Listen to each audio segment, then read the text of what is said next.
Okay, so Scorpio, in your current place, in your current position, you have the Nine of Swords. And this Nine of Swords is Gemini, Libra, Aquarius. And this is a card of worry. It's a card of anxiety. It's a card of the things that keep you up at night. So you have been worrying about something within your life, and whether you're worrying about a relationship, whether you're worrying about finances or money or your job, it's something significant to you, important to you, that this is, you can see the look on this guy's face, and it's intense, and, this is what wakes you up, and you might feel a little down, you may feel a little hopeless, and so you have been just kind of riding this path of worry and really absorbing it. And sometimes when you are having these sleepless nights, you get a sense that, is it ever going to get better for me? Well, what's crossing you is the Hermit. And so this Hermit is a card of encouragement to you that you need to get some time alone, that you need to focus on yourself. You need to take a step back out of your social scene of maybe some obligations, but you need to devote some time to yourself in November, Scorpio.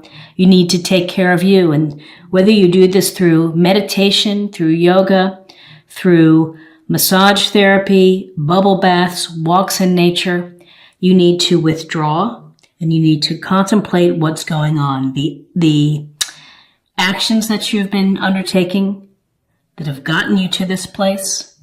What can you do to change it for the future? These are questions that you have to think about. It's a reflection of you so that you can evolve spiritually and so that you can find some peace.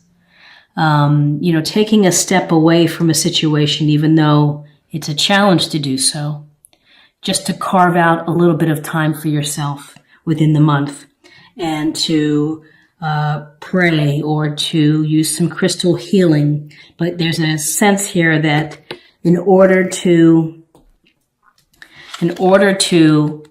minimize and make this worry dissipate, you need to go within. You need to do some deep thinking within. In your foundation, you have the Seven of Swords, and again, more swords.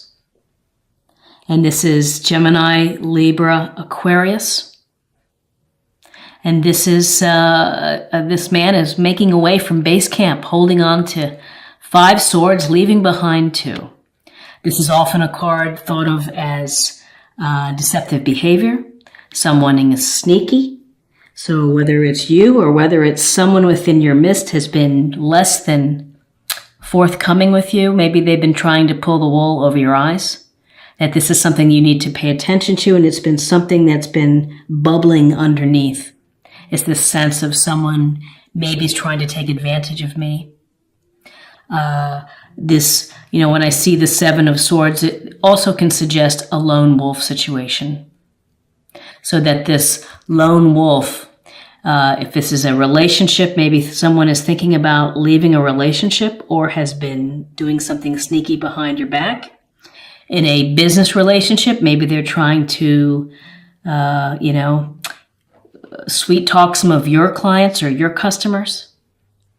So this is something that could certainly have led to these sleepless nights where you're worrying that something isn't quite right. And so in your near future, we have these Seven of Pentacles, and Pentacles are Taurus, Virgo, Capricorn, Earth sign. We see this man is standing, leaning on his garden tool, and he's looking at his pentacle bush. And the pentacle bush tree, is full of his coins and his work. And this is about nurturing. And this is about taking the time and having the patience to whatever project you're working on. If you're involved in a relationship, you may feel that you've been putting in a lot of the work. and that you're just taking a time out and really thinking about this relationship. And maybe part of this thinking is reflecting back with the Hermit. With this Seven of Pentacles, we're looking at someone who's really taking stock of progress. Is it time to pull the fruits for harvest? Is it the right time? Do I need to get back in the game and continue on because I will ultimately reach my goals? So this is either taking a pause in the action, you're nurturing a project to fruition. Perhaps you're nurturing a relationship. If you're taking a time out and you're thinking about it. It's important, though, to either make a choice to say, it's not for me, or I need to get back on it. I need to be happy with my plan, be happy with what I'm doing, and continue on. So what is crowning you is the Queen of Cups. And the Queen of Cups is a wonderful card. She is water sign, and so she is Pisces, Scorpio, Cancer. And there's a sense here of love, and again, nurturing. The message that's coming through is having to nurture yourself. This is could be someone within your circle. It could be energies that you need. And this is love, compassion, using your intuition, listening to the messages. Fair. This queen is protective of her family and is loyal and is looking out really for the welfare of others. I think there's a lot of healing and light work with the Queen of Cups, where she's really invested in making sure that people are happy.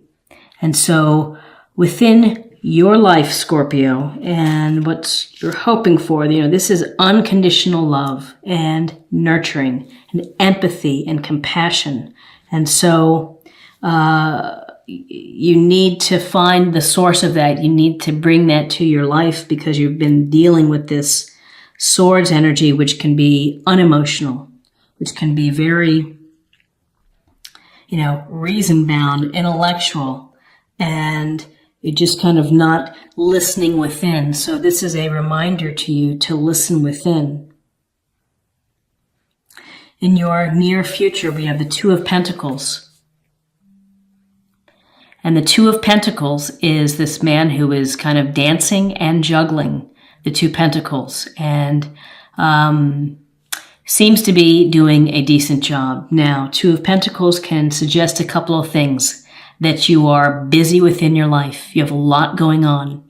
This can relate to your money. This can relate to your relationship. This can relate to your family, your career. That you just have many things going on. You're trying to find the balance, and it's hard to find the balance. Busy lives, obligations, responsibilities, debts. So with the Two of Pentacles, this is some grounded energy where you're trying to pay attention to the balance of your life, the balance of your work, the balance of your play, balance perhaps relating to your relationship. Are you doing more than your fair share of trying to keep it afloat, of juggling it? If this relates to money, pay attention to your budget. Sometimes you have to work things around to pay bills, and maybe October was a month where you spent too much and you need to get back on track. But this is paying attention to the balance in your life and trying to keep it going. And it can be tiring. So, you have to take care of yourself so that you don't get sick. You don't feel any more of this worry and of this stress. And again, the heart of your reading here is the Nine of Swords, which is about worry and anxiety. And you have a lot on your mind, whether it's deceptive behavior, whether it's your work schedule or working too hard within a relationship. Maybe you're not feeling nurtured enough and having to balance and juggle. And maybe it's a sense where you're thinking, I've got a lot going on here. How am I going to make it all work? And again, where you are right now is the Five of Pentacles. And the Five of Pentacles is a sense of lack, of not getting what you need, being left out in the cold, not asking for help, walking right past the church with the pentacles here, but not being aware of that you can ask for help if you need it. This can also suggest that if you don't handle the worry and the effort it takes to juggle and to deal with people, that you could get sick, you could not feel well, fatigue, stressed out, feel a little angry or sad of your situation, maybe some hopelessness. But there's always help there. That's one of the messages of the Five of Pentacles. There's always help available. So if you need it, go find the help. Ask for it. People more than likely are willing to help. In your environment, your friends, family, you have the King of Swords. And the King of Swords is again, more sword energy. This intellectual energy of air, Gemini, Libra, Aquarius.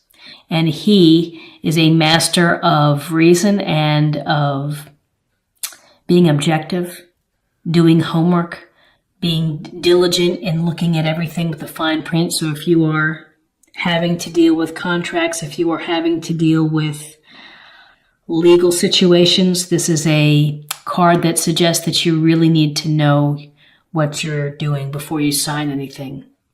You really need to perhaps have discussions with experts, lawyers, CPAs, whatever they may be, someone who can help you perhaps plan better or juggle. The King of Swords can represent energies that you need, or could be someone within your circle. So you could be, this could represent a boss, demanding perhaps, but fair. For the most part, this is really talking about clear communication and clarity. So the King of Swords can bring you some clarity to a situation where you can think about what's really happening and how you're going to deal with things in November.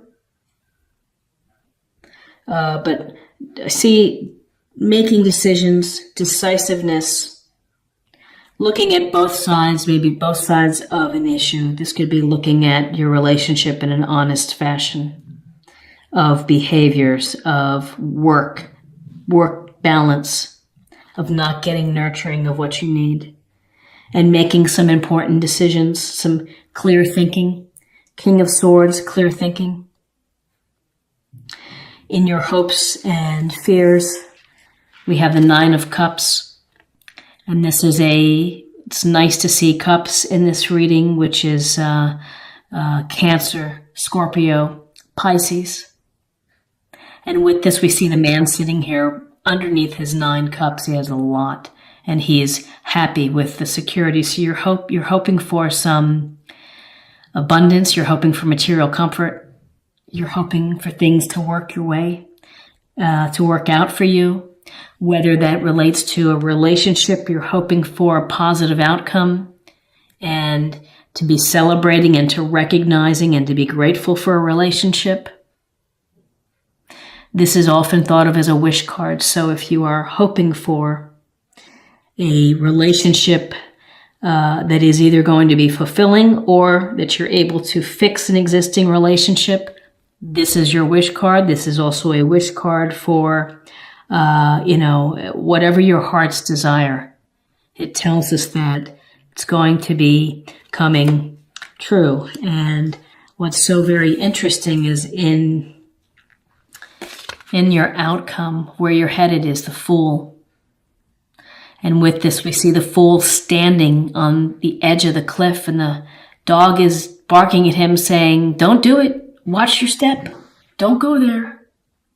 And with the Fool, it's about a new beginning. And so in November, maybe you're able to come to some clarity and some decisions that's going to allow you to have a new beginning. Whether that means taking a break from a relationship, ending a relationship, looking for a better job, looking for something that's going to help you so that you don't have to juggle so much. But this Fool is new beginnings, and it's a leap of faith. It's your leap of faith. Cycles end, projects end, relationships, unfortunately, sometimes end. And so with the Fool, there's a hope and a belief in yourself and in your journey that there's going to be a new part to your experience, a new part to your journey, and the seeds are going to be sown in November for you. So let me take a look here. We actually have all the suits represented. But what we're seeing here is really an underlying concern that you have in November: worry, anxiety. You have to dig deep. You're going to have to withdraw. You're going to have to really think about your life. And you're going to really have to think about how people are treating you with the Seven of Swords, of behaviors. Perhaps it's your own behaviors. Maybe you need to think about, oh, shoot, my coffee. You have to think about your part in this, and so allowing things to happen. Seven of Pentacles, taking stock, taking a pause and looking at your situation. Is this project worth completing? Is the relationship worth working on? Maybe I need to communicate clearly what I want and what I need. I need more nurturing. I need some compassion. I need some love. I need some love. Show me the love. And the tiring from juggling. Just watch yourself. Too much juggling, too many irons in the fire can lead to fatigue and to more stress and sickness and a sense of lack. So, just be on guard for that. King of Swords comes in to provide clarity, straight talking communication, honest communication, asking you to look at all sides of the issue. And then you have the Wish card. And the Wish card is make your wish. And whether it's for your relationship, for your career, for projects or hopes or money, make a wish and make sure it's a good one, that it's one that you want, that's going to come true. And finally, I think as you clear through some of these things that you have to work on, you have the opportunity for a new beginning, for a new cycle, for joy and the feeling of carefree wonder again of what is going on in your life. And it just seems that it's been heavy, that you've had some heavy things, and you deserve some light. You deserve some dreams coming true. So let's get a sense of more information on love with respect to this reading. Cooperation. In your quest to manifest the energy of love, you realize that every person and experience has value. So, cooperation, it's give and take. Relationships are give and take. You have to put forth the effort. Your partner has to put forth the effort. And in platonic relationships, the same thing. Be a friend that reaches out and makes the call instead of waiting for someone else to call you. Be proactive. Listen. Everyone has something to offer in life. And so, be grateful for that and be aware of that. And if you're in a relationship that has a little bit of a wobbly time, maybe you need to get some counseling, talk to someone so that you can ride through it and maybe work things out. And finally, I'd like to pull a theme or practice area for November for you, Scorpio. Sorceress, you are a magical person who can manifest your clear intentions into reality. So manifestation, the Fool. Look at this. Beginning to manifest, thinking about your next step, your journey. Nine of Cups, dreams and hopes of manifesting abundance in your life and joy. So we've got, let me put this here. I'm going to put this here.